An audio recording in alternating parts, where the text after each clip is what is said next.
Thank you. My name is Robin Al-Khatib, and I'm here today to talk to you about PFDs, harnesses, tethers, and jack lines. The most important thing about these is not to use them, but to use them safely to stay on the boat.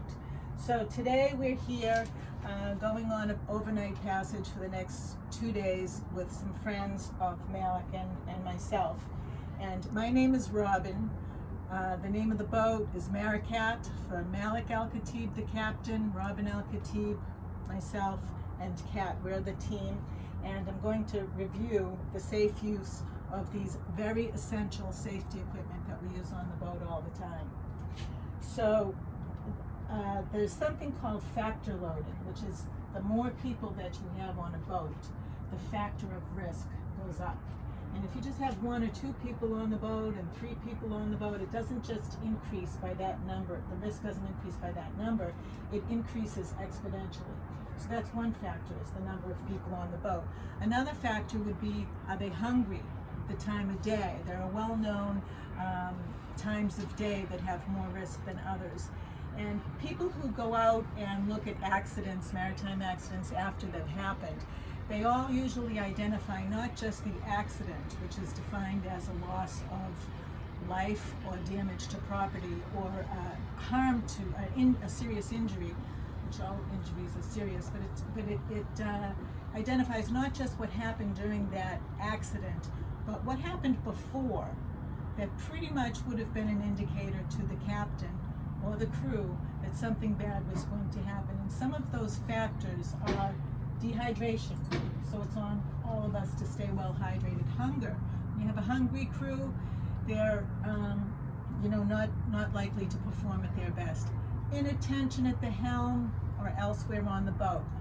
All of a sudden you're putting away the sail or something, and the helmsperson is pointing into the wind, the person's putting the sail away, and they see, oh, there's a turtle, oh, there's a dolphin, a bikini, whatever it is, that takes your attention away from the task of hand. So the beauty of this equipment here is it's going to keep us on the boat if we should fall, or if there's a shift in the wind, or if there's very bad weather, you're sailing at night, or if you have really high seas. So for me, this is the tether and the harness are the most top safety equipment on the boat. So the first thing I'm going to talk about is your PFD, and when it's a harness, when it's not a harness.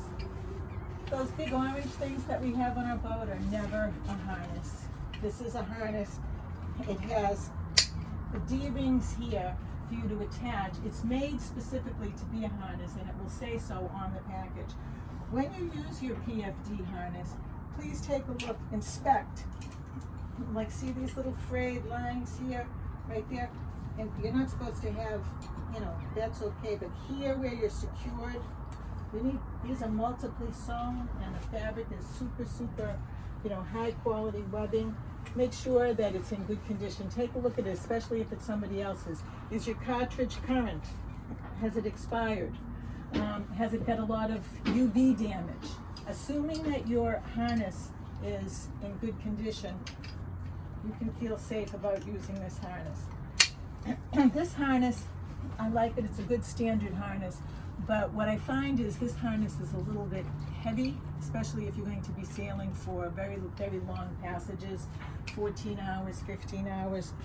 It's a nice harness, but it's not as good as the harness I'm going to show you. Specifically, if you were to use this harness and you get pulled, this is going to ride up. It's going to start to suffocate you. It's going to be very uncomfortable.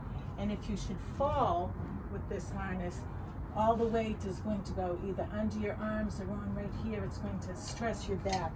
So this is a great harness. I like it, but it's not the harness that I use for bad weather, night passages, or very high seas. This harness, I love it. Why? First of all, it's very, very light. Again, you have to inspect everything, make sure it's really, really secure. This is a really, really good harness. It's so easy to use. And the beauty of this one is, this one has a full body harness. The full body harness doesn't really constrain me in any way whatsoever. I make sure to take off any loose, no long strings hanging around. It makes me feel very unsafe, like it's going to get caught somewhere. But the beauty of this harness, you have to be sure to remember your D-ring is on this side. It's not in the center like the other ones. So when you use it, before you use it, get comfortable with it, how it works, how it feels, and make sure it's adjusted properly for you. But the real beauty of this harness is that you'll notice that if I were to be hanging, all of my weight will be distributed over my full body, from my hips to my shoulders. So I'm less likely to suffer a serious injury as a result of a sharp shock to my spine. So I like this. Now, I did buy one time, many years ago, I've been toting these silly things around, but I did buy these straps that would have allowed me to attach it to my other harness. I never figured out how to use them. I didn't like them. They were too big. I don't not recommend them for you because they do attach to this other harness. But you figure out your equipment that's best for you. The most important thing is, are you going to wear it and is it comfortable? So before I move on to the tethers, do we have any questions about this? Well, I understand that if you go overboard, that this will swing around to the back. Is that true? That the ring will pull around to the back? No. Does it? No. Okay. Why do you think that? I was thinking that Captain had explained to us about the movement of a ring around to the back and would pull you from the back. Some of them do that. Okay. This isn't one of them. Okay. This wouldn't have that feature. Malik, do you want to talk? Well, yeah, I think the advantage of this, because it's on the side, it can swing you to the, if you have that choice of swing to the side, and as such, the waves will not be hitting your face. Okay, got it. The other one right in the middle, it's all the time you are going to be facing waves. Okay. This is on the side, so if you swing your face away from the waves, you have a better opportunity of Now I taking a understand breath what before. you're talking So that's the advantage of sided D-ring versus central D-ring. about. Great. That's a good question. Thank you. I didn't know that myself, and thank you, Malik. Okay, so now we're going to talk a little bit about tethers. We have a lot of different tethers that we keep right there for easy access. We have tethers we haven't even used yet, but I'm going to talk about the 3 types of tethers that are used regularly by us. This one is a standard tether most of you have been familiar with. We attach the release. We start off attaching the release right here. And this is so if you were to fall and you needed to release yourself from the tether, you pull this. A lot of people say to themselves, oh, if I fall off the boat, I just release this and that way I won't get banged to death or drowned hanging off the side of the boat. In my opinion, if you're relying on this to do that, you have failed to use these tethers properly, because these tethers are supposed to keep you on the boat. And what you're going to see when I start to demonstrate later is that's the most important thing about the tether, is managing it and using it in such a way that you don't go off the boat. Now, before I begin, I just want to remind everyone that a tether won't prevent you from an injury, but it will prevent you from going over the boat if you use it properly, and that's what the whole focus of this is going to be. Okay, now can you show our boat the specifications that show where the manufacturer recommends that we put our jack lines is right here. So these are very specific points. Thank you, Malik. Listen up. Those are very specific points, as well as down the center of the boat. Every boat has places that you can attach these to, but you want to make sure that what you're attaching to can hold tons and tons of water, forces of wind, your body. There are specifications, you know, these tethers, they hold, you know, in the construction industry, they have one level of standard. In sailing, they have another level of standard. And so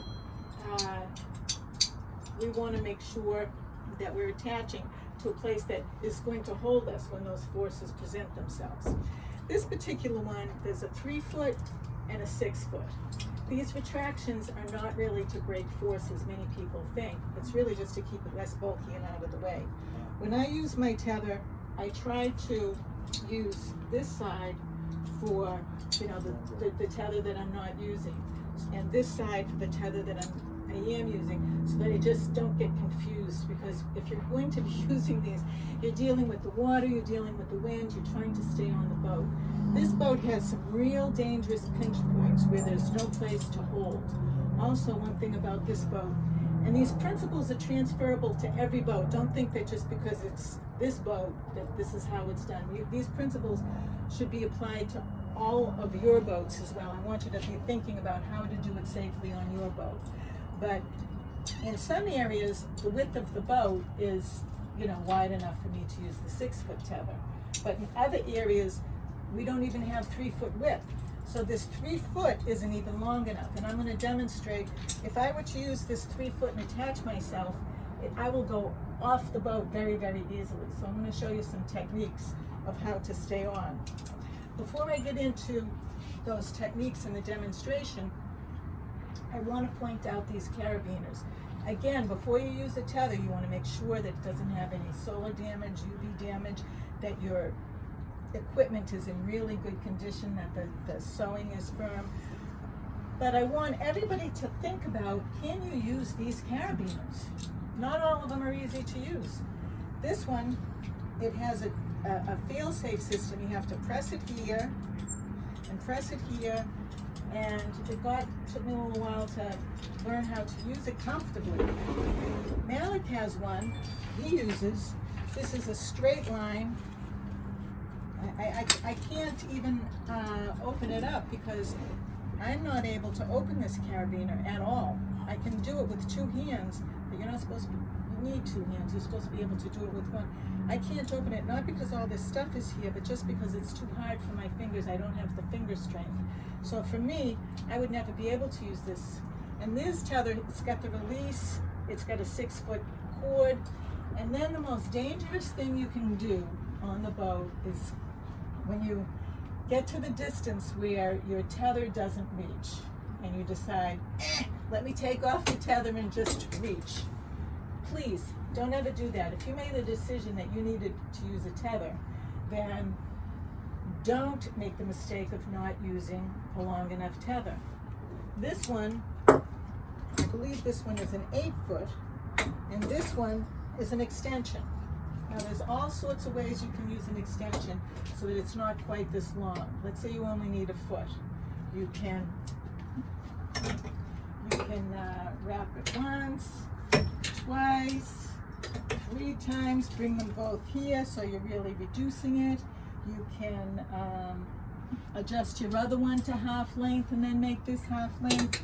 You can just, if the 6-foot didn't go the full distance and you need 2 feet, you can use this 8-foot.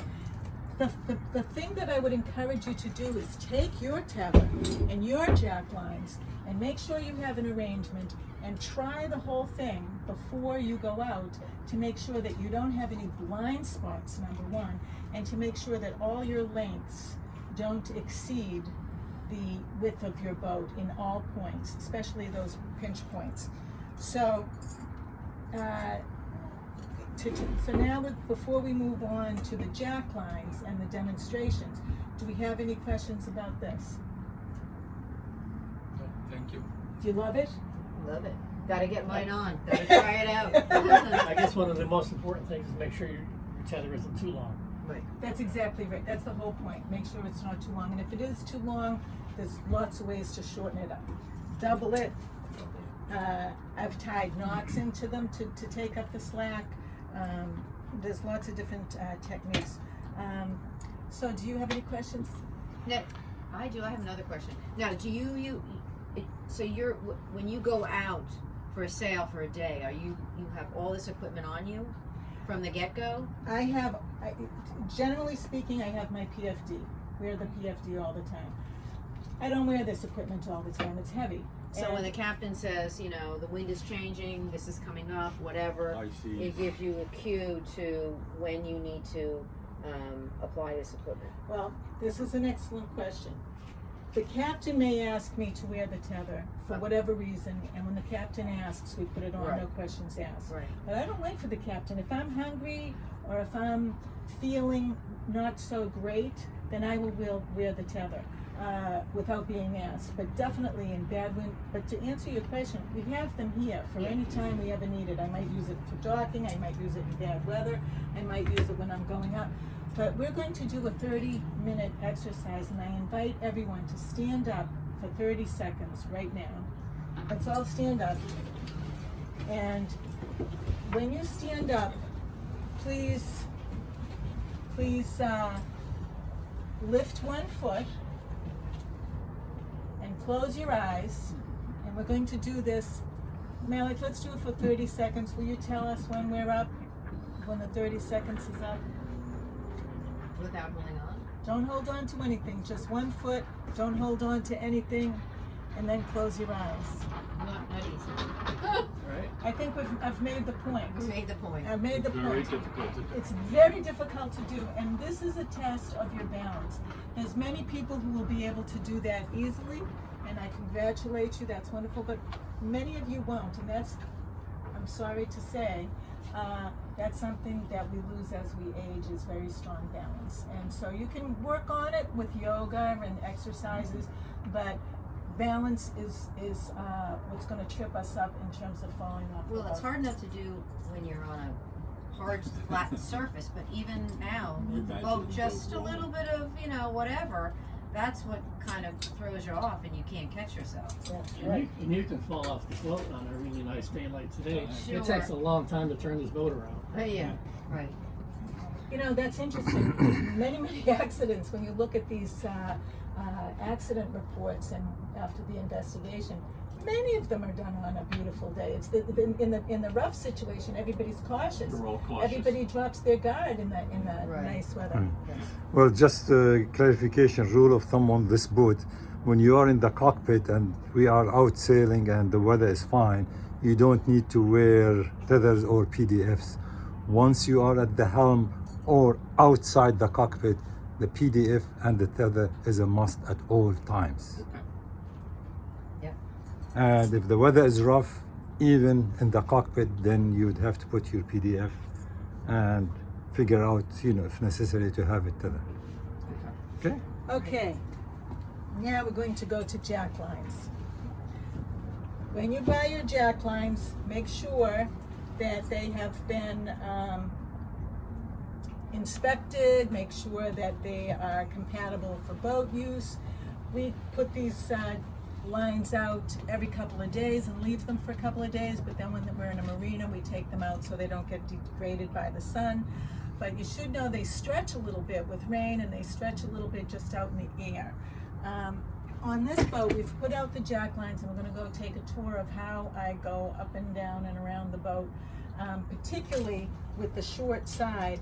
But and then after that we'll wrap up with the risks. But I just wanted to point out, we haven't done it because we've just finished breakfast, but normally we have a line that goes from here to here, and which prevents us from going further down here on the boat. But let's go start here.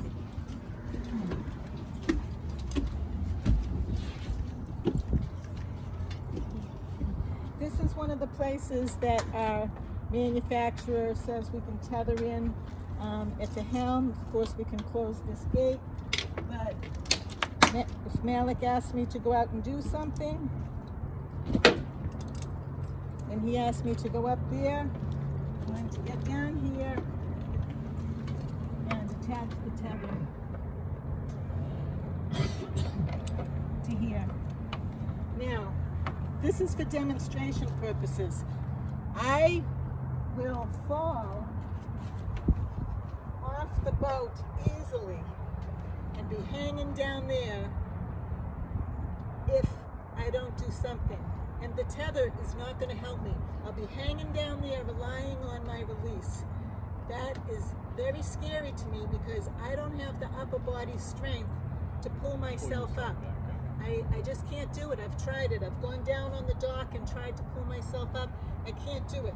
Now, so this is a very serious pinch point for us. So what do? I might leave my tether out here and then attach it here, you know, so that I don't have to mess with this. But this is what I do. Come back.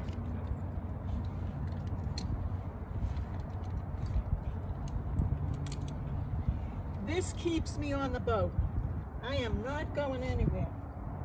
Look at this. I can't even fully stand up, which is okay because the crouch position is a very, very good position. Or even crawling if you have to. But, so here I'm going to go up here. Up here. Now we've attached these jack lines with bowlines. Other people might have different techniques. Now here I have much more space. But still, I'll keep this on for now. But here, let's say he wants me to get something, you know, from the anchor locker. I have to get some fenders or I have to get something. The purpose of the jack line is for me to now go for a longer jack line, and you can see I have more space here. So I put on the longer jack line, take off the shorter jack line, and now I'm in a much freer position. So now I can go out here.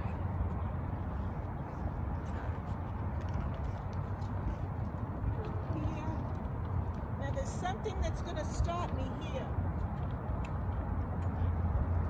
Here it gets dangerous. So that's, you know, either on me to manage that risk. But if I have to go in here, I can go in here. If I have to help throw some lines and I'm getting pushed by the wind or whatever, that's all okay. So when we go up here, we always stay downwind. To get up here. Now see, I can fall down there. I definitely can fall down. You see, you know, I just made a mistake because I'm doing this. But before I went up there, I should have attached myself up there to my jack line down the center of the boat.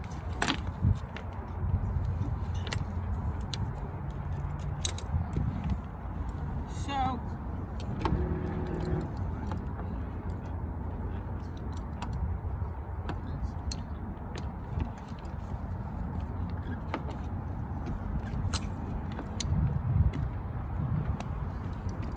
I'm going to put my short jack line, my short jack line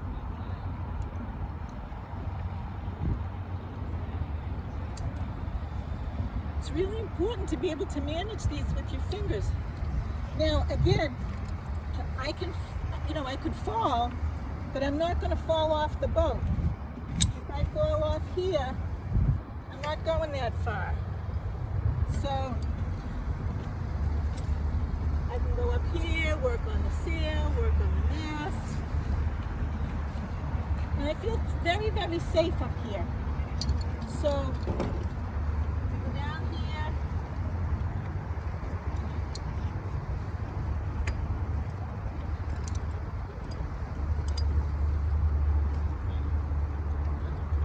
This here, if Malik needs to work up there, he's going to need his extension. Can you hear me, Malik? Yeah.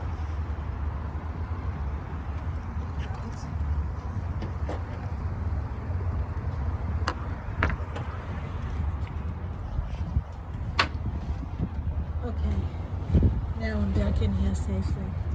So the final words that I have as far as the risks are concerned. In order to use a tether safely, you need a strong attachment. You need a tether, and you need a harness, preferably one that's going to protect and brace your whole fall. And I strongly encourage everyone to figure out something on your boat so you never go over, because if you've gone over, you haven't used your tether properly. I wish you all safe sailing and fair winds.